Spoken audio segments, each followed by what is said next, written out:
We got a great show. Steve Martin and Stuart Copeland. What more do you want from a television show? And it's free. It's not like that cable junk. Did a big drooling thug come to your house to hook this up? No. You get this free. You know, after the guy hooked me up, several valuable things were missing from my home. That's the extra charge for cable TV, ladies and gentlemen. It's viewer mail night. Every Thursday night since we first went on the air, we've been answering our viewer mail. Tonight is certainly no different. Let's get right to it. Dear Dave, the damnedest thing. I got to tell you right away, I don't approve of the language. Although I have never seen her, I have fallen in love with Barbara, the sultry-voiced woman who dwells behind the windows of your show. I know my situation is hopeless, but could you nevertheless ask Barbara to scream something sweet to me, something like, I love you, Ralph. It would make me feel better. This is a tender little letter, and let's give this some consideration. This comes to us from Ralph in Seattle, Washington. Oh, Barbara! What about it? All right, there you go, Ralph. I did what I could. I think sultry is the word I would have chosen there also. This comes to us, let's see, from the desk of Bob Glickman, it says here. Oh, yes, the official memo. Dear Dave, would you rather put your hand in a stranger's mouth, or would you rather that the stranger put his hand in your mouth? Sincerely, Bob Glickman, Gainesville, Florida. Ladies and gentlemen, from the contents of this letter, you probably guessed that Bob Glickman has plenty of time on his hands. Well, it's not true. Bob is a senior vice president of a large, well-respected accounting firm in Gainesville, Florida, and his secretary, Mrs. Brennan, was kind enough to send up some other memos from the desk of Bob Glickman that I think you'll find equally as interesting. First of all, we have this one.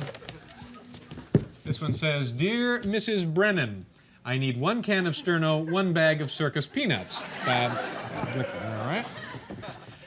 Dear Mrs. Brennan, how come on Hawaii Five-0 they called Kam Fung Ching Ho? Couldn't they use his real name? Makes sense to me. And finally, dear Mrs. Brennan, get me some more BBs and a map of the North Side. What do you think, Barbara?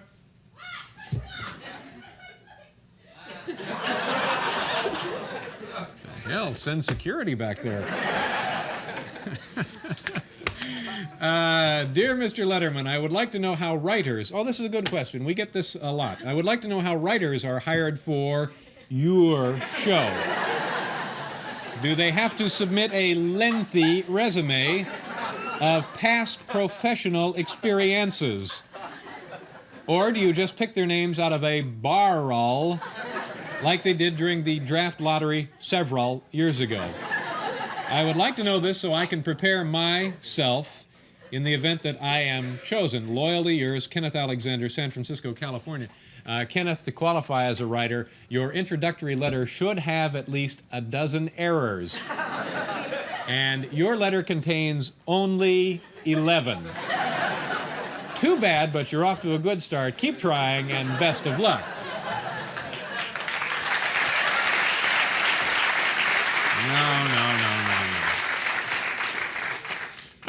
Letter number 4. Dear Dave, we would like to hear Paul Schaefer and his musicians seriously perform. Another nice request, one which we hear all the time.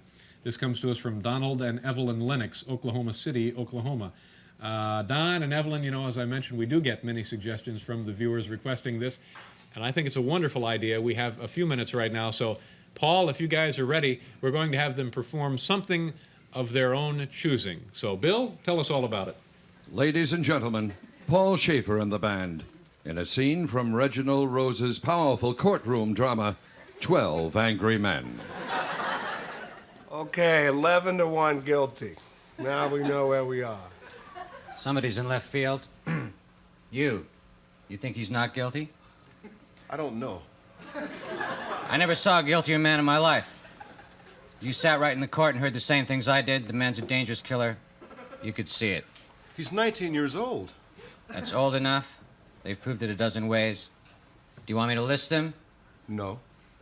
Well, do you believe his story, Will? I don't know whether to believe it or not. Maybe I don't.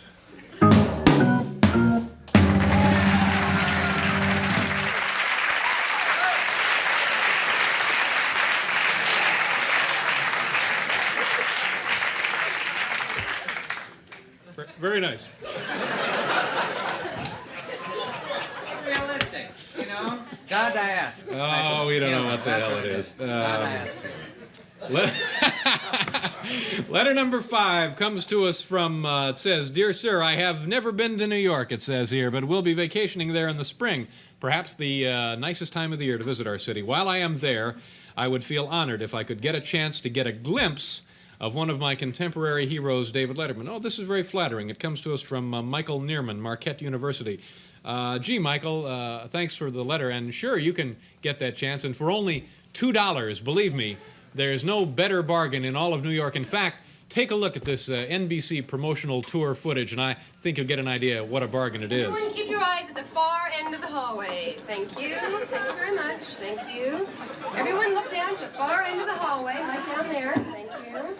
Thank you. Thank you. Everyone look down. Thank you. All right. That's it, everybody. That's it. Thank you very much. Thank you very much. Next show is at 4:15. With all your friends. Thank you. So, you know, that's viewer mail for another Thursday night. Steve Martin is here, also Stuart Copeland, a great show.